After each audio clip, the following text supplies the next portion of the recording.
वापस। ठीक है, चलिए। रहा सवाल अब आज के पॉजिटिव।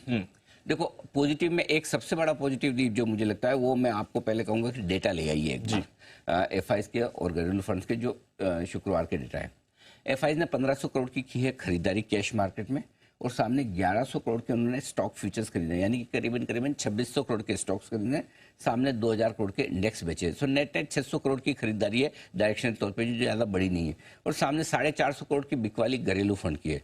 तो जो कुछ बड़ा मूव आया, 270 पॉइंट आपका निफ्टी घटा है, 350 पॉइंट बैंक निफ्टी घटा है, mid cap small cap index 2% से ज़्यादा घटे हैं। ये इसमें योगदान एफआईज का लोकल फंड्स का ज़्यादा नहीं है जी। तो बेचा और करीब 2 बेचा किसने? तीसरी महाशक्ति रिटेल, पीएमएस जिनको गिन लो आप, एआईएफ गिन लो, रिटेल जो जो आपने भी मुनाफा वसूली की सलाह दी थी। प्रो डेस्क गिन लो हमने तो ये तो देखो खरीदने में अगर तीसरी महाशक्ति मजबूत है तो बेचने में भी है ना। आपने शुक्रवार को पावर देखा, ये अगर रिटेल बेचता, और वो रिटेल का पावर आपको सेंसेक्स निफ्टी में कम दिख रहा है, मिड कैप स्मॉल कैप में ज्यादा दिख रहा है। 2-2%, 2.5% मिड कैप स्मॉल कैप घटते हैं, तो वो उनका पावर है। सो अगर पॉजिटिव साइड पे देखें आज के लिए, तो शुक्रवार की तेज गिरावट में भी एफआईज ने बेचा नहीं है। ये आज के लिए एक अच्छा पॉजिटिव है। बड़े इन्वेस्टर्स अभी तक नहीं बेच रहे, ये आपके लिए एक अच्छा संकेत है शुक्रवार की तेज गिरावट। दूसरा, लोकल फंड्स की भी बिकवाली का आंकड़ा कोई खास बड़ा नहीं, 450 करोड़ की बिकवाली उनकी तरफ से भी बड़ी नहीं है। तीसरी चीज ये कि अगर 24,500 के नीचे शुक्रवार को बंद हो जाता तो वीक ऑन वीक आप क्लोज भी नीचे भी क्लोज होते और 24,500 के इंपॉर्टेंट लेवल के नीचे भी बंद हो जाते, तो कम से कम उसको होल्ड कर लिया क्लोजिंग बेसिस पे। और आज भी मेरे लिए यही लेवल इंपॉर्टेंट है। अगर 24,500 के ऊपर आज हम बंद होते हैं तो हम खतरे में अभी तक घुसे नहीं है, डेंजर जोन में अभी नहीं घुसे हैं। डेंजर जोन में 24,500 के नीचे बंद होने पर ही होंगे। और चौथा ये जो सबसे बड़ी चीज है, वीकेंड पे कई लोगों से बात हुई, मुलाकात हुई, मतलब मुलाकात तो नहीं हुई, बारिश में काम मिलेंगे, बातचीत जहाँ होती है जनरली बजट के हिसाब से सब लोग कहते हैं और क्या लग रहा है बजट में बताओ यार, वैसा होता है। तो एक भी आदमी तेजी के मूड में नहीं है, एक भी आदमी तेजी का, क्या बात कर रहे हैं? हाँ, मतलब मुझे लगता है मैं ही सबसे लास्ट में मैंने थोड़ा कोशिश व्यू दिया है। बाकी लोगों का तो किसी का 21,000 से, किसी का 22 से, किसी का 23 से, किसी का 24 से, हर एक लेवल से लोग कोशिश होके बैठे हैं। मैं तो 24,800 पे जाकर आया हूँ, कोशिश हुआ हूँ फाइनली कि मेरा टारगेट, वो भी इसलिए कि मेरा पूरा 2024 का टारगेट जो 25,000 का वो 6 महीने पहले आ गया, तो अब तो थोड़ा कहीं तो रुकेंगे ना। सो बट ज्यादातर लोग मंदी के मूड में सतर्क हैं और बाजार ऐसे सबको ओवलाइज करता नहीं है। अगर सब लोग हम सब एक व्यू बना के बैठे हैं तो फिर मामला गड़बड़ है। इसलिए सो ये नेगेटिव नहीं है, पॉजिटिव है एक्चुअली देखा जाए तो। मतलब ये जोर से घटने नहीं देगा, करेक्ट।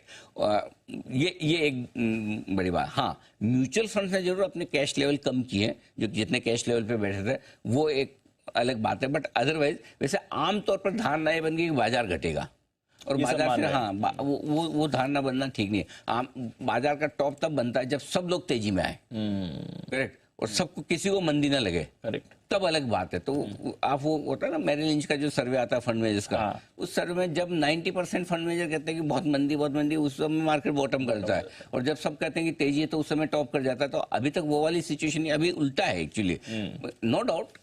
अपने सतर्क होने के, मंदी में आने के अपने रीजन है। लाइफ हाई पर मार्केट है, रिटेल ने बहुत खरीदा हुआ है, सामने बजट है, बजट के बाद आमतौर पर बाजार चाल बदलता है, सबके अपने अपने लॉजिक हैं, लेकिन अभी भी ये ज्यादा है। अब आज के लिए थोड़े नेगेटिव में आपको बताऊं। जी सर। पहली चीज, ग्लोबल मार्केट रिटर्न, जैसा आपको मैंने शुक्रवार को भी कहा था, 1,000-1,500 पॉइंट हमको लगता है डाउ जाना चाहिए, ठीक है। एक तरफा भागा है, वहां से करेक्शन दिखता है और ठीक है। और ये करेक्शन के लिए अब एक मसाला आपको और मिल जाएगा। आज कितना डाउ फ्यूचर फ्लैट है अभी, देखते हैं आज अगर सामने कमला हैरिस आती है तो क्या डाउ थोड़ा और ढीला होता है, राइट, ये देखना इंटरेस्टिंग होगा। तो एक चीज है, ग्लोबल मार्केट्स का सपोर्ट नहीं है, कितना घटेंगे वो एक अलग चीज है, लेकिन सपोर्ट नहीं है। दूसरा, 2 दिनों से गुरुवार और शुक्रवार को मिड स्मॉल कैप शेयरों में जितनी तेज गिरावट हुई है उससे थोड़ा डर का माहौल है। बजट जैसी बड़ी इवेंट के पहले लोग ज्यादा सावधान हैं। सावधानी में क्या है, लेना किसी को नहीं है, राइट, है ना, खरीदना किसी को नहीं। हर ट्रेडर चाहता है मेरा भाव आए तो मैं प्रॉफिट बुक करूं, निकलूं, ठीक है। सो लैक ऑफ बाइंग है more than aggressive selling. Selling बड़े फंड की भी नहीं है, रिटेल भी बेच के कितना बेच लेगा। लेकिन प्रॉब्लम क्या है, अगर कोई मार्केट ऐसा हो जिसमें कोई सामने काउंटर ट्रेड ना हो, आपको खरीदना और कोई बेचने वाला ना हो, तो क्या होगा, तो क्या होगा? वो भाग जाएगा मार्केट या स्टॉक भाग जाएगा। उसी तरह से अगर आपको बेचना है लेकिन कोई लेने वाला ना हो, तो समस्या। तो यहाँ लेक ऑफ बाइंग वाला मामला है सारे ये ट्रेडर्स के लिए। इन्वेस्टर्स के लिए क्या है, वेट एंड वॉच वाला मामला। भाई इतने दिन नहीं खरीदा तो बजट के एक दिन पहले क्यों खरीदना है? करेक्ट। अगर आप मुझे भी पूछोगे जब तुमको पैसा लगाना है और इतने दिन नहीं लगाना, ठीक है ना, क्या फर्क पड़ता है, एक दिन बाद लगाऊंगा। क्यों? ये बजट अच्छा आ गया, मिस हो गया कोई बात नहीं, अच्छा बजट आया मिस हो गया कोई बात नहीं, लेकिन खराब आ गया लग गए तो ऐसा लगेगा अरे यार एक ही दिन पहले ये बेवकूफ़ी क्यों की। करेक्ट। तो इसलिए सबको बजट के बाद लेना है। वो बजट के बाद कितना टाइम तक गिरेगा नहीं गिरेगा, कितना गिरेगा, वो इलेक्शन की तरफ भाग जाएगा, ये किसी को पता नहीं क्या होगा, लेकिन लेना सबको बजट के बाद है। एक और, रिलायंस समेत जो वीकेंड पे रिजल्ट्स आए, एक भी रिजल्ट तोड़फोड़ नहीं है, ज्यादातर रिजल्ट कमजोरी की तरफ ज्यादा है। एचडीएफसी बैंक को आप खाली ये बोल सकते हो खराब नहीं है, लेकिन ऐसा नहीं कि जिसको देख के आपको एकदम डांस करने लगो, वाह एचडीएफसी मजा आ गया। रिलायंस तो खराब ही है, और 7500 रुपए निकलने जैसे रिजल्ट तो है कम से कम 2-3% जितने। बाकी में विप्रो छोड़ कचरा रिजल्ट है, मतलब अलग ही हिसाब इनकी दुनिया भगवान जाने है। बाकी आईटी इतना अच्छा कर रहा है, ऐसे टीसीएस भाग रहा है, तो उससे जोश नहीं है। और मिड कैप्स के भी रिजल्ट जिनके खराब है, तो रिजल्ट थोड़े से वैसा वाला मामला है जी। तो नेगेटिव्स आज वैसे थोड़े ज्यादा हैं पॉजिटिव्स के मुकाबले, बट ऑफ कोर्स हलचल रहेगी। कुछ खास बातें सर फिर आज के लिए? देखिए, बजट से पहले ट्रेडर्स को पोजीशंस हल्की रखनी चाहिए। जितना आप हल्का रहेंगे उतना पैसा बनाने के चांसेस आपके बढ़ जाएंगे। कम कमाए या ना कमाए तो चलेगा, लेकिन नुकसान नहीं होना चाहिए। तो आपकी स्ट्रेटेजी कैपिटल प्रोटेक्शन ज्यादा इंपॉर्टेंट है बजाय पैसा बनाने के या प्रॉफिट बनाने के। ठीक है, क्लियर। ठीक है। आपको जो इस वक्त समझना है, सीखना है, जो करना है, वो बाजार के डायरेक्शन पर कॉल नहीं लेना है, मार्केट ऊपर जाएगा या नीचे जाएगा। आपको अपना रिस्क मैनेजमेंट पे ध्यान देना है जी, कि मेरी पोजीशन, अगर मेरी पोजीशन जो है उसके मैं शॉर्ट हूं और बाजार भाग गया तो, और मैं लॉन्ग हूं और बाजार घट गया तो, इस सवाल का, इस तो का जवाब आपके पास है। तो मुझे कितनी पोजीशन रखनी है? अगर इस मार्केट में आप ये लिखिए, मैं बताता हूं कि बहुत इंपॉर्टेंट है। हो सकता है इस मार्केट में इंडेक्स में आपको करेक्शन ना दिखे, हो सकता है इंडेक्स बहुत ज्यादा घटे ना, लेकिन स्टॉक्स का करेक्शन जो होगा ना, वो ट्रेडर्स पे बहुत भारी पड़ेगा।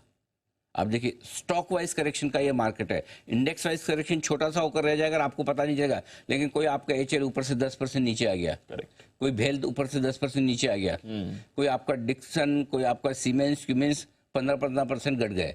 सो स्टॉक वाइज करेक्शन आपको मार डालेगा। तो अगर आप गलत स्टॉक में हैं और वही स्टॉक घट रहा है, तो आपके लिए मुश्किल हो सकती है। और या फिर आप शॉर्ट साइड पे, आप एफएमसीजी आईटी शॉर्ट करके बैठे।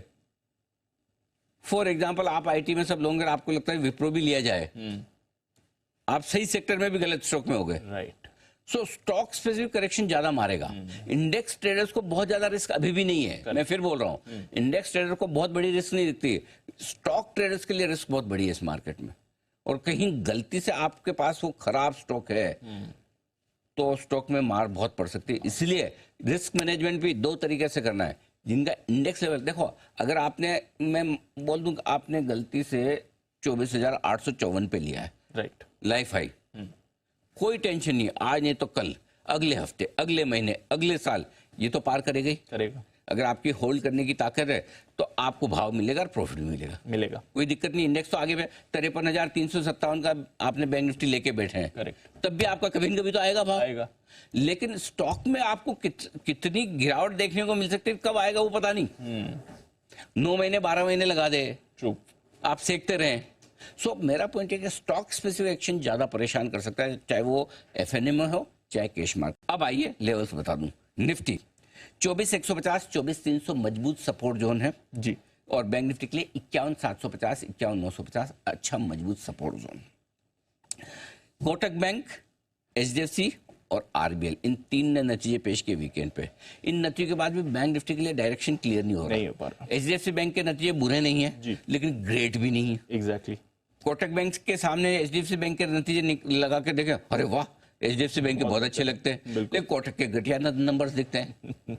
करेक्ट है ना। सो ऐसे में जो हम सोच रहे थे शुक्रवार को कि शनिवार को तो समझ में आ जाएगा, रविवार को क्लैरिटी होगी कि एचडीएफसी बैंक और कोटक और आरबीएल के नंबर, आरबीएल ठीक ठाक है नंबर, लेकिन आरबीएल ऊपर में सबको देना है, लेना किसी को नहीं है। Correct, right. तो अभी भी उस रिजल्ट के बाद मेरे को डायरेक्शन क्लियर नहीं मिल रहा है कि मैं बैंक्स पे लॉन्ग रहूं या ना रहूं। करेक्ट। तो ऐसे रिजल्ट नहीं कि जिसपे मैं सोचूं कि बैंक्स खरीदने का वक्त आ गया, लेकिन ऐसे रिजल्ट भी नहीं कि जो जोर से शॉर्ट कर दें। सो हमारा सिंपल फॉर्मूला है, 52,000 के नीचे बैंक निफ्टी बंद होगा तो कमजोरी बढ़ेगी, और 53,000 के ऊपर बंद होगा तो मजबूती बढ़ेगी। तो अब हम क्या करेंगे, हम रिजल्ट से डायरेक्शन नहीं मिल रहा तो लेवल से लेंगे। हमें दो ही चीजों से डायरेक्शन लेना है, या तो रिजल्ट से लेना है या लेवल से लेना है। तो निर्णायक तौर पे 52,000 के नीचे ट्रेड करेगा तो हम कमजोरी आगे और बढ़ाने की बात करेंगे। निर्णायक तौर पे 53,000 के ऊपर ट्रेड करेगा तो हम ये मानेंगे कि मजबूती लौटने के आसार ज्यादा हैं। इसलिए बैंक निफ्टी के लिए 24,300 के नीचे अगर बंद होता है तो कमजोरी और बढ़ेगी। आज 24,500 है, पहली तो 24 निफ्टी, माफ कीजिएगा, निफ्टी पहले तो 24,500, कल हम 24,530 पर बंद हुए शुक्रवार को।